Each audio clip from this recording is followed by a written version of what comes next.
ఇంటి పెద్ద బ్రతికుండంగా కలిసుండే బంధాలు చనిపోయిన తర్వాత వదిలేస్తాయి. పట్టుకోవడం చేతకానప్పుడు వదిలేయడం నయం. వదిలేస్తారు అని తెలిసినప్పుడు విడిచిపెట్టడం నయం. ఈ పద్మవ్యూహంలో ఎలా ఆడిస్తే అలా ఆడే బొమ్మలం మనం.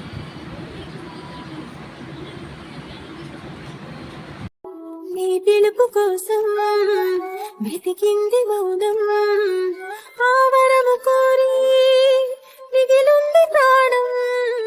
నా గుండె నడుగు చెబుతుంది నీకే, ఈ ఊపిరుంది నీ చెలిమి కొరకే. నీ కోసమే వేచిందిలే నువ్వు సేద తీరే ఈ ప్రేమ మజిలీ. Download ShareChat.